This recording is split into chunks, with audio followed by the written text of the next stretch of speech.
Good evening. Welcome to the nation's capital at SportsCenter. I'm Scott Van Pelt. Busy night in the playoffs. Full coverage as the Knicks win Game 2. We will visit with Josh Hart, Tim Legler, and Brian Windhorst from the Garden. Also highlights from the Canadiens and Hurricanes Game 1 of the Eastern Conference Finals. Montreal comes out flying there. We begin in the Garden. Game 2, New York, New York. Big city of dreams. The Cavs allowed that huge lead in Game 1 to evaporate. They might look back on that with great disdain. They're up by 5 early. Karl-Anthony Towns on the drive. And again, bullying his way through the contact from Jared Allen. And it's a 1-point deficit. Cavs down 1. Evan Mobley has ball faking. Nasty baseline left-hand flush. He had 10 in the first quarter. Cavs lead by 1. And Cleveland started out shooting well from deep. 5 of their first 10, including this one from Donovan Mitchell. They then went 4 of 25 from 3 the rest of the way, and that was problematic. We're now tied off the miss from Jalen Brunson. Mitchell Robinson there with the putback. And now this was a giant storyline in the game. Josh Hart, they're going to let him have that one, and he would make Cleveland pay. Hart again on the wide open look. Brunson with a good feed. He buries that, and the Knicks lead by 4 at halftime. Cavs down 3. There's one of those misses from 3. Woo-woo-woo! Hart in transition pushes the lead to 5. More comfortable evening in the Garden than it was when they had to come flying back in the fourth. Game 1. The run adds another bucket on a Brunson turnaround in the lane. Mobley has it poked away. Hart finds Mikal Bridges. And Timothy Chalamet. Let's add to the run. Hart again. What a night he had. It's 14 straight. It would cap off with an 18-0 run. Hart again, a clean look. All 3 of these. That's the longest unanswered scoring run this postseason for the Knicks, and they are comfortably ahead. Although you never know in this league. Here, a little sloppy with the basketball, careless. Jalen Tyson, screen, roll, good feed. And it's a 7-point game. 10-point game. Floater from Mitchell, who had 26. It's back to 8. Knicks ahead by 10. Good ball movement, and it's Bridges. Little hockey assist, if you will. The lead's back to 13. Brunson gets away with a little shoulder shove on Harden, and the lead grows. Under 5 to go. Again, they're up double digits. And it's Hart spinning with the shot clock winding down. That kind of night for him. 26, a standing ovation. And the Garden is doing a little arithmetic.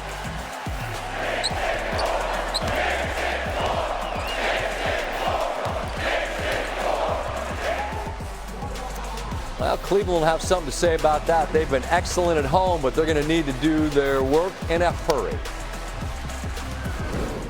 Pleasure to be joined after a playoff career high 26 by Josh Hart. And Josh, on the floor with Lisa Salters, you shared that you're rooted in your faith and you pray for humility. So I appreciate that you're not here to pound your chest and talk about what you did. But I'm interested in what's most satisfying about the role you played in this second win in the Eastern Conference Finals. I don't know. I think for me, I think I said it with Lisa. I think I started 0 for 3 from 3, and I knew they were going to continue to leave me open. And I had 2 choices to stop shooting or to keep shooting and watch them go in. And I did the latter, and I was proud of that. When a shooter sees the ball go through the bucket, when the Garden starts roaring the way it does, how do you best describe what that feels like and how hard it is not to heat check a step across half court? Yeah, I don't think you got to worry about me heat checking a step across half court. But man, this place is special. You get into that mode. You see the ball go in a couple of times. For me, I just kind of black out and I just play the game like I'm a little kid in the park and like I've been doing it for years. And I just kind of have fun with it. Speaking of the Garden, we see the legends, right? When I was on your podcast with you and Jalen, we talked about some old-time hoop guys, and there's legends, right? And whether it's Bernard or Walt Clyde or Patrick, I could keep going. But what's been the message of the old guard, the guys that have done it, to this group as you inch closer to the ultimate goal? Just keep working, keep fighting, never be satisfied. This is a special place. It's the only place that has their alumni out here, showing up every playoff game. So they're just talking to us, making sure we have our eye on the ultimate goal and keep pushing us. I appreciate that. I'm asking this sincerely because, each win gets you closer, but the goal's still not realized, as the late, great Kobe Bryant said. Job's not finished. How much fun can you allow it to be, right? Like each night like this, I have to think it's fun, but maybe not. It looks like you're shaking your head. Yeah, I mean, right now, we want our fans, our supporters to have as much fun as they possibly can during this run. But for us, we got to be locked in. Once you start getting happy and satisfied, that's when things turn. So we know this team just came down from a comeback from being down 2-0. And, they just did it. So we got to make sure we come in with a sense of urgency and desperation and can't be satisfied with it. Understood. All right, let's get to the most important thing on the way out, your golf game. You told me before we started you haven't played in a while. I mean, if you leave those clubs in the closet until late June, you still got all summer to play. So is that the game plan? Wait till late June to finally get out there? Yeah, man, late June, my wife and I were going to go to Bordeaux. So I'm going to have some wine first, and then after that, I told her I need at least 1 or 2, golf days a week. So I can't wait, but we're going to push it off as far as we can. Understood. I would suggest the golf before the wine, but you do what you want to do. Josh, congrats on a phenomenal night tonight, and appreciate you sharing some time, all right? Thanks, my guy. Have a good one. 9 consecutive victories for the Knicks, which extends their postseason franchise record. 13th team all-time to go on a 9-game winning streak during a postseason run. 11 of the previous dozen would make the NBA Finals, and 7 of those won the title. But they still have 2 more games to win before they can even play for the title. That means Cleveland and Kenny Atkinson are on the wrong side of a 2-0 playoff ledger.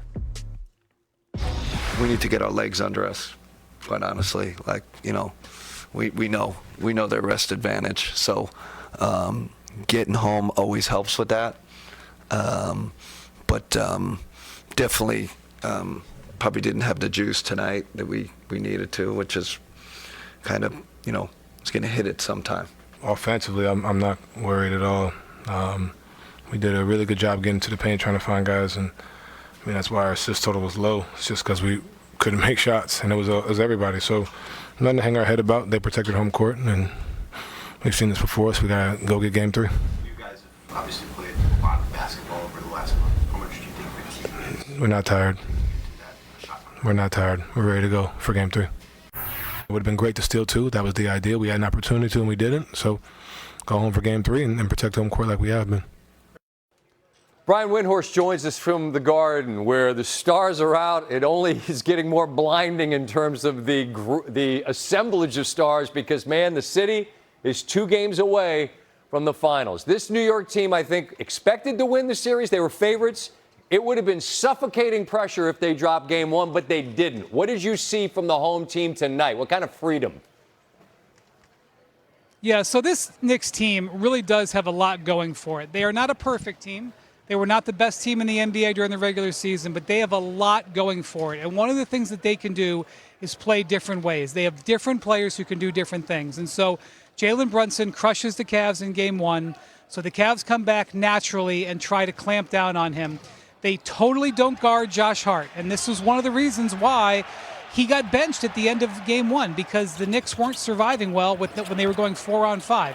This game, they go to him, and he crushes the Cavs with an all-time terrific performance from him, not only with the 26 points, but also with 7 assists. So not only did Brunson end up with 14 assists, one of his best assist games ever, but he got a bunch of hockey assists because he was kicking it to Hart, and the Cavs would scramble to him, and he would kick it onward. This is what really good teams do, what championship teams do, beat you in different ways. The Harden-Brunson thing is still a problem for the Cavs, but it was Josh Hart that knocked them off tonight. This Cleveland team knows the assignment, right? They have to win a game in the Garden, and they let one that they had in their grasp slip through their fingers. They have been great at home. They did erase a 0-2 deficit already. What's your sense of how they respond as this series pivots to Cleveland over the weekend? Well, you know, Kenny Atkinson likes to focus on process. He likes to think about stuff like shot quality. He will probably say after this game that they did have good process, that they got a lot of open shots, that they just missed them, and that if they get those same open shots in games 3 and 4, they could come back here in game 5 and have a 2-2. That could be true. But the truth is their margin for error against a team like the Knicks is just much smaller. And even though Donovan Mitchell has played fine, he has not played special. And you're going to need special to win in the Garden. And so they're going to go back in a situation where they got to win 4 out of 5. And I think the odds of that are very long. And I suspect, you never know in the NBA, but I suspect game 1 is going to stick in their minds for a long time. I completely agree with that. The Donovan Mitchell applauding to his team at the end, that's leadership, but they know in their heart of hearts, look, we had the win we had to get, and we squandered it. And I just wonder how you flush that entirely. Just a final thought on this Knicks team, because I agree, look, they weren't the best team in the league, but all they have to be is the best team in June if they get there. Just imagine for me the city, the Garden, and this Knicks team in a final series. What might that look like? So this isn't just about this year. This fan base started falling in love with this team 2 years ago when they made that first playoff run. And then last year when they upset the Celtics. And then really this is the culmination of a multi-year stage to get close to it. And the city loves the way they play. This is not a mercenary team. They have built this team methodically. They have their 10,000 hours in with this group. They've watched them have a bunch of comeback victories. Scott, they've got 4 20-point comeback wins in the playoffs in the last 2 years. All of that has built this incredible faith in this roster. You feel the connection in the building. You feel the connection in the city. This is something, look, around here, they talk about 1994 and grown men get tears in their eyes and look up to the ceiling. That's building with this unit. I don't know if they're going to win it, but you can feel that what's happening now is going to be celebrated for a long time. Josh Hart and Jalen Brunson and Mikal Bridges are going to be sitting courtside here in 20 years, no matter how this season ends up. About that, and this is sort of, I don't know, this is a bit of psychological study here. If, and I underline if, they win 2 more games and they await the winner of the Spurs and the Thunder, could all of that, could the city, could all the alumni, could it become a lot to deal with, right? It's not just the 4 games you got to win, it's the ghosts, and it's how desperately the alums want to see this group do it. Feels like a lot to me. I don't think so. I don't think so, because I think there's a pureness to this. If they got there once or twice and didn't get it done, they would feel the pressure. And really, let's just be 100% real.